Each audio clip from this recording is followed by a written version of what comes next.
We'll go ahead and ask Coach to make a quick opening statement, and then we'll open it up to questions. Coach?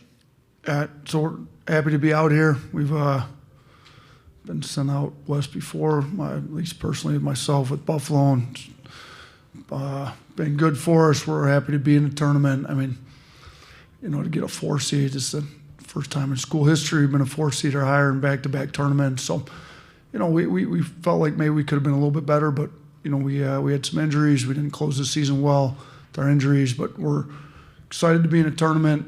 We've got to obviously play well. Charleston's good. When I started watching them, once we got the draw Sunday night, they're real similar to us. Coach Kelsey does a great job.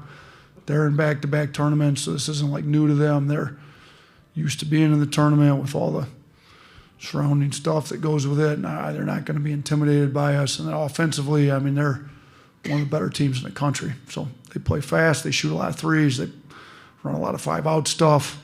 Got very talented players, so we're going to be ready to go. But it is good. We'll finally be healthy with both Ryland and Trelly both able to play, which it's been a little while since we've had both those guys fully capable without a minutes restriction. So we really tried to get healthy over this last, we'll have only played the 1 game in the last 12 days. Our biggest goal was just trying to get healthy, and I feel like we're as close to healthy as we've been in a while. Questions for Coach? Yeah, Nick Kelly, Tuscaloosa News. 2, if I can, Nate.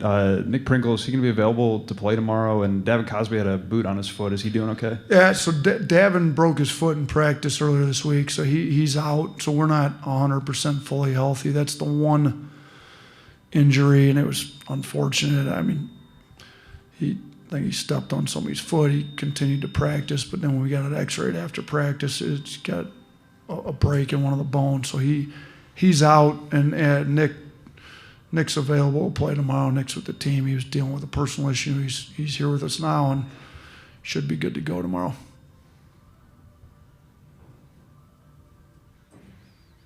More questions?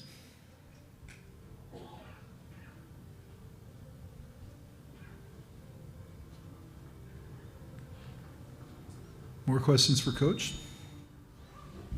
Blake Byler, BamaCentral.com. Coach, how have you looked at how Aaron Estrada played against Charleston in his time at Hofstra? Has that gone into any of your preparation for this game? You know what?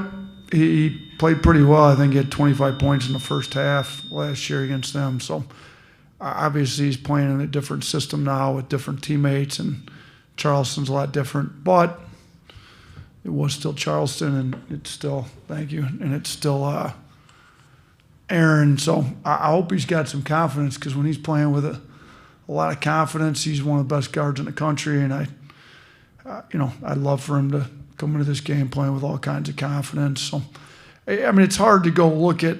It's just all different. He's got all different teammates, different system, but they've got some of the same players back, and he was pretty good against them last year. Yeah, he was very good, actually. Julian Mitchell, WVTM, right here, 13 in Birmingham. Coach, I remember after the SEC tournament said that the guys had to make a decision coming into this one about how they wanted to play and how they wanted to go. What have you seen over these last few days to show that they have made that decision, and what's been your message to them coming into this game? Yeah, we the last 2 days we haven't really done a ton of live stuff in practice, trying to stay as healthy as we can. But I thought Monday and Tuesday they got after it. It's to the point you don't play defense, like your season's going to be over. So a lot of the defensive issues we've had, I feel, have come down to just decisions you got to make. How hard do you want to play? How much do you want to be locked in? And if you can't get locked in when your season's on the line, I'm not sure what will get you locked in. So I felt like Monday and Tuesday's practices were pretty good. We got back to just really some of it was just doing some defensive fundamentals and going over some actions that, Charleston runs all kinds of sets. I mean, they're really good, but they've got some definite actions that you have to know how to guard. And we started putting that in Monday. Tuesday, I thought our guys were pretty locked in. So we'll see where we're at when we come out tomorrow, but I certainly hope we're playing with max effort and really locked in to trying to get stops on the defensive end, regardless of what happens on the offensive end.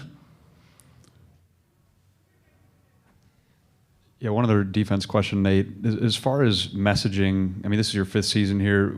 How has the messaging evolved in terms of how you approach defense when you talk to guys about it? And where do you feel like it hasn't been received as much this year? Yeah, I mean, I felt like I gave them similar messaging to what we gave last year. Last year the messaging was, we were 3rd in the country in defense, won the SEC regular season and tournament, and made a Sweet 16 run. Following year, we were 92nd. We were, I believe, a 6th seed in the SEC tournament. I got bounced in the first round, the SEC tournament and the NCAA tournament. So we've got a guard. And that year, we were 3rd in the country again and won the SEC, won the tournament, and proceeded to make a Sweet 16 run. We were the number 1 overall seed. So my point this year was like, we got to get back. Our goals to try to be top 5 defense in the country. Well, we're obviously not that. Now, do think it's a little bit different. We had Herb Jones and we were 3rd in the country. That's huge help. I mean, he's one of the best defenders in the world right now. He's guarding all the best players in the NBA when the Pelicans play. We had Bediako with, some real rim protection last year.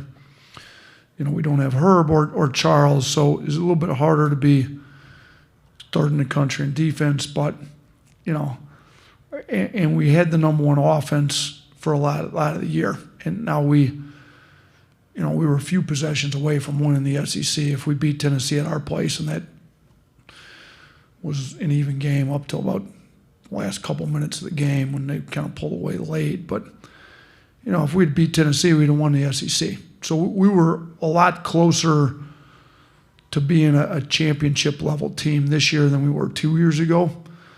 And I think, our offense was a lot better. We moved the ball better, I think. And I think we've got guys that are capable of being good defenders that have shown it at times. They just got to choose to guard. I mean, we've looked at some teams that have made runs in the tournament when maybe they didn't close the season great. And, we've tried to sell them on that. And, when we guard, we can compete with some of the best teams in the country. I mean, Arizona, Purdue, Creighton, you look at some of these teams with their seeds that they've got and what they're doing. I mean, we had leads on all of them in the second half, 9-point lead, 6-point lead, whatever, like at least like a 60% chance or higher of winning the game in the second half. So we've competed with all these better teams in the country.